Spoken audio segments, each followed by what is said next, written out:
I'm OEA President Scott Tomorrow. Time for my weekly update. This is Public Schools Week, a week that we celebrate the way our educators across this nation lift up opportunities for students regardless of their backgrounds.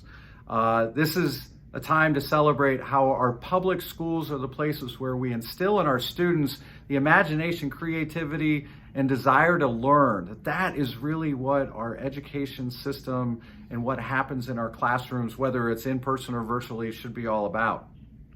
Unfortunately, I think some people in Washington, D.C. didn't get the memo because we saw that there was a decision issued that denied the request for waivers on standardized testing.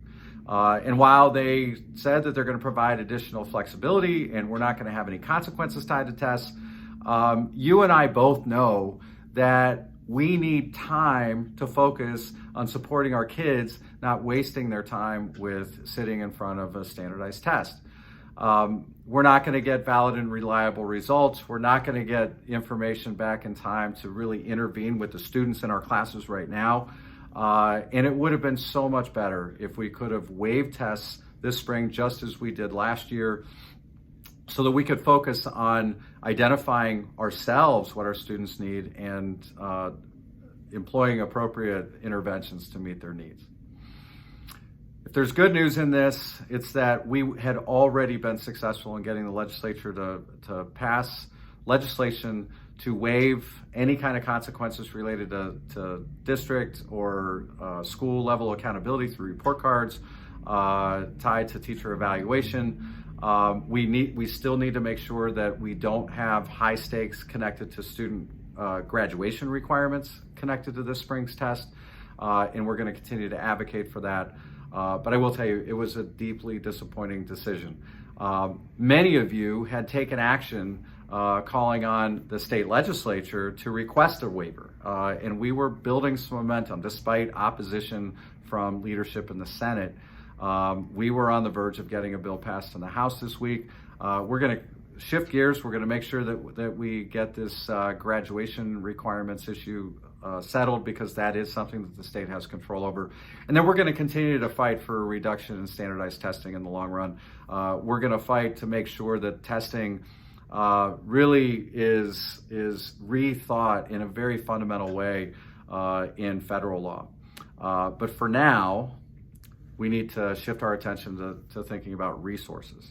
We know that students have had their learning opportunities disrupted, in some cases very dramatically, because of the coronavirus pandemic over the last year.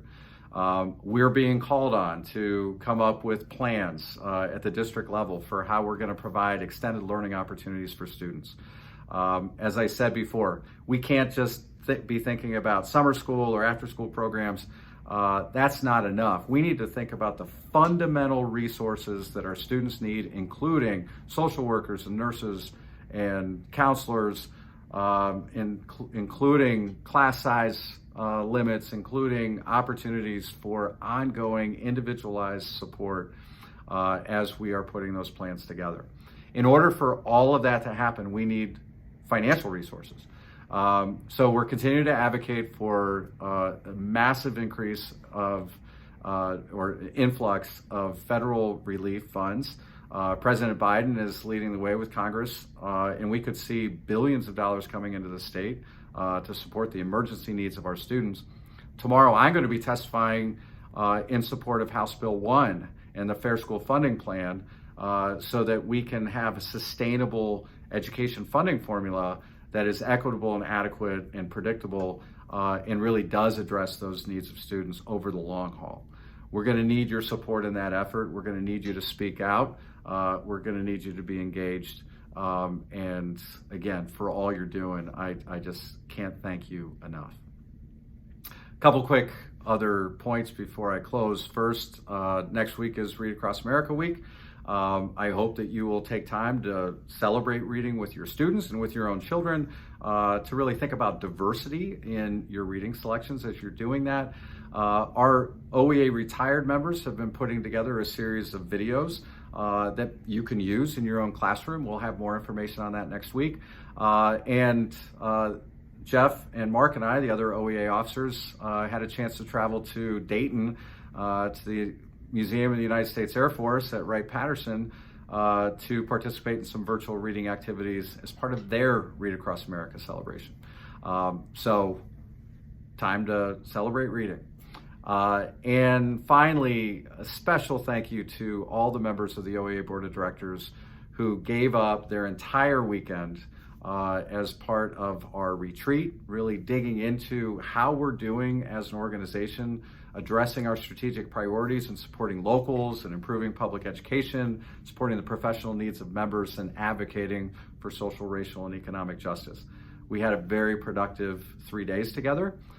Thanks to them. And again, thanks to all of you for everything you do in support of students, in support of one another, and in support of our great system of public education.